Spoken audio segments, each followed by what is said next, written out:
Слава Украине, принцип от Полонского. Администрация Соединенных Штатов до сих пор не решили, каким образом реагировать на то, что Путин просто-напросто, ну как бы это сказать, послал их куда подальше с их мирными предложениями. А то, что это так, я думаю, ни у кого нет ни малейшего сомнения. Украина на мирный план Трампа согласилась. Что же касается России, то она его полностью отвергла и продолжает заявлять о своих непомерных хотелках. И тут встает вопрос, а великая ли держава Америка? Ну, по крайней мере, сейчас при президенте Трампе. Вот это вот хороший вопрос. Потому что если бы, скажем так, если бы она была великой державой, то, конечно, за тем, что ее не уважают, а Путин просто вытер от Трампа ноги. Ну, по-другому это даже нельзя сказать. Должны ли были бы последовать какие-то серьезные санкции в отношении путинского рейха. Вместо этого Трамп раньше молчал. Ну, Трамп вообще себя очень замечательно повел в плане переговоров. Слив до переговоров все предметы переговоров. А потом сказал, что он замечательный переговорщик и начал переговариваться. Вообще непонятно даже о чем. То есть, ну, это просто идиотизм. То, что он сделал, это смеху подобно. То есть, с него такой переговорщик, как с меня китайская балерина. Да и то, я, наверное, лучше в китайском балете с танцующим Трамп переговорит. Вот. Но продолжит ли Трамп позориться? Вот это хороший вопрос. Не знаю, в общем-то, понимаете, он все-таки при всем при том, что он, конечно, абсолютный ноль как переговорщик, он все-таки человек самолюбивый, да, и когда на него вот таким вот демонстративным образом наплевали, тут у него, ну, собственно говоря, три выхода. Первое — это объявить виноватой Украину, например, да. Но ничего не получится, потому что весь мир просто покрутит у виска, скажет: ты что, чувак, все прекрасно видели, кто отверг твои условия и кто тебя послал нафиг. Второй вариант — это просто-напросто продолжить, как будто ничего не случилось, и обтекать и обсыхать постепенно, и говорить: ну что, ну да, на меня наплевали, меня отписали как следует.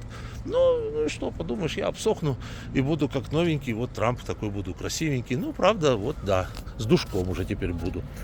Вот, но это ж позор. Вот. Ну и третий вариант, он как бы самый напрашивающийся. В этом случае это самые жесткие меры в отношении путинской рашки.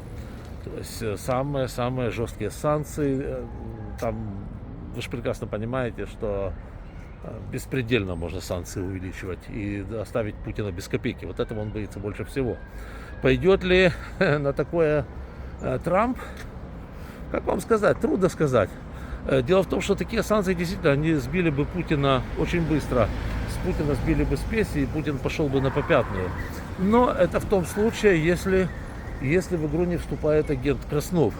А если все-таки агент Краснов вступает, он лицо, скажем так, если он лицо вполне себе реальное и вступает в игру, тогда, ну что, тогда будет обсыхать, обтекать и говорить, что ничего не произошло, все нормально, мы просто вот, мы попробовали, у нас не получилось, ну и мы себе идем дальше.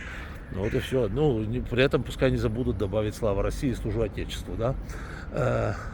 Надо сказать, что вот вариант с санкциями тоже, в общем-то, реальный. И реально показать, что Трамп не является тем самым агентом Красновым. Сенатор Линдсей Грэм бегал и собирал подписи других сенаторов по поводу голосования по ужесточению санкций в отношении путинского рейха. Интересно, кто его надоумил это делать, потому что сам по себе Линдсей Грэм, тот еще флюгер, боится собственной тени и в жизни не станет, знаете, делать чего-то. Ну, скажем так, человек не принципиальный, и он не будет делать чего-то, что повредило бы его будущей карьере. Да, он будет четко делать то, что ему говорят, будет исполнять, да.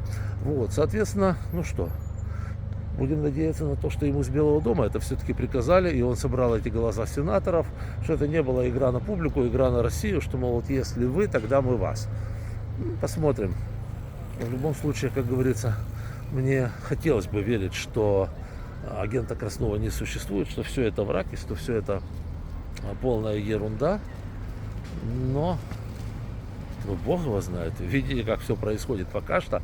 Даже в Белом доме, даже служащие Белого дома не имеют понятия, чем это все закончится и как отреагирует администрация Трампа. Вот так вот все пока что выглядит. Будем надеяться все-таки на то, что они вспомнят, что все-таки они республиканцы, они шмендрики какие-то, об которых в Кремле просто вытирают ноги с гоготом, воспринимают все, что они там говорят, ну просто несерьезно к ним относятся, плюют на них, вот, и делают всякие гадости с ними, да. И посмотрим, да. Так что